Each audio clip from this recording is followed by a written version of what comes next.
इस कथा के लेखक हैं धीरज कुमार सालुंके।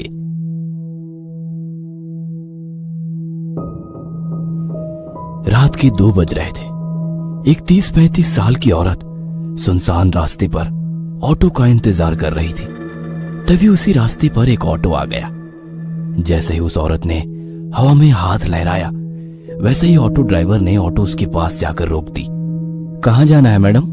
ऑटो ड्राइवर ने उस औरत से पूछा। अवंती नगर। औरत ने उत्तर दिया।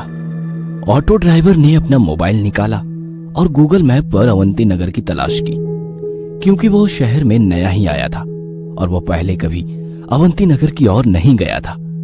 अवंती नगर वहां से 7 किलोमीटर की दूरी पर था।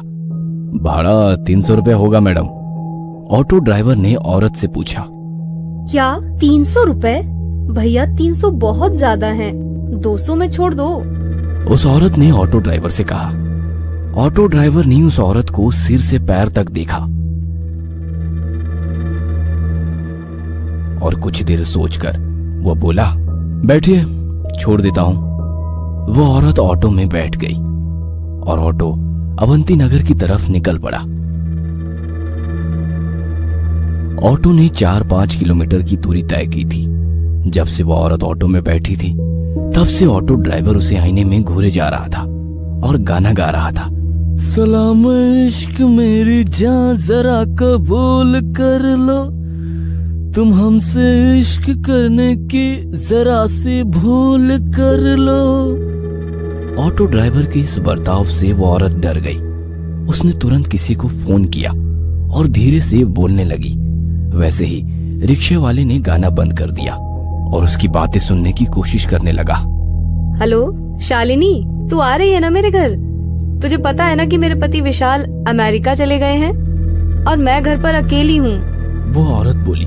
नहीं यार, मैं नहीं आ सकती, मैंने तुम्हें दोपहर में ही बताया था ना। फोन की दूसरी तरफ से दूसरी औरत बोली। ठीक है, मत आना।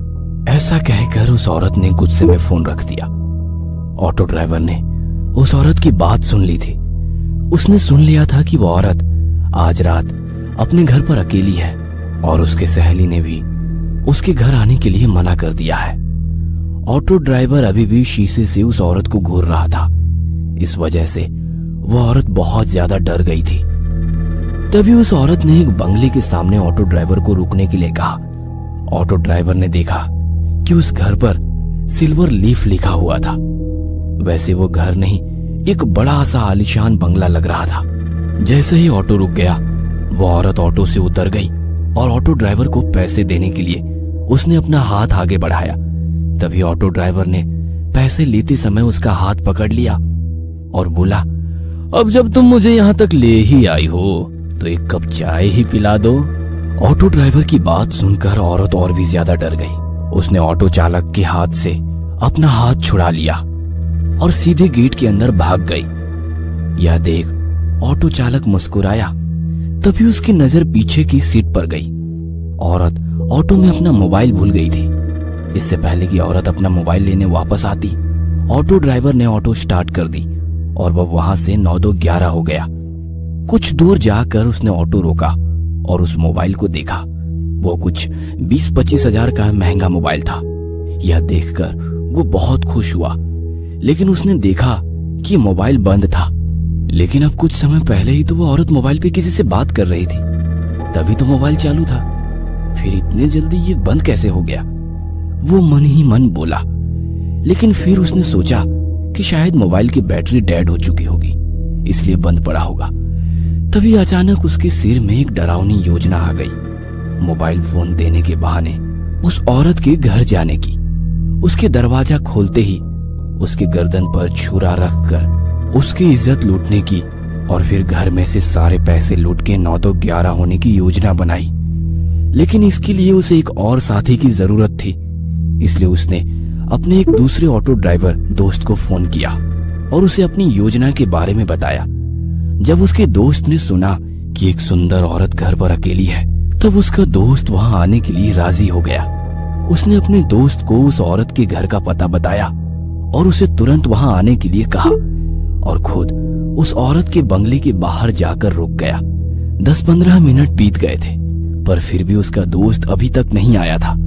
उसने उसे बहुत फोन किए, लेकिन वो उसका फोन नहीं उठा रहा था। ऑटो ड्राइवर को ज्यादा देर तक रहा नहीं जा रहा था।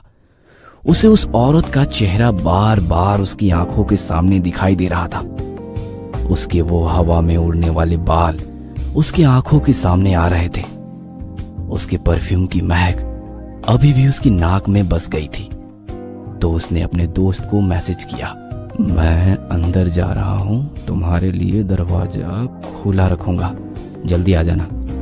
जैसे ही उसने मैसेज किया वैसे उसने सीट के नीचे छुपाया हुआ चाकू निकाला और एक हाथ में चाकू और दूसरे हाथ में मोबाइल लेकर वो गेट खोलकर अंदर चला गया। उसने डोरबेल बजाई, लेकिन अंदर से कोई भी जवाब नहीं आया। उसने 3-4 बार डोरबेल बजाई, लेकिन फिर भी अंदर से कोई जवाब नहीं आया।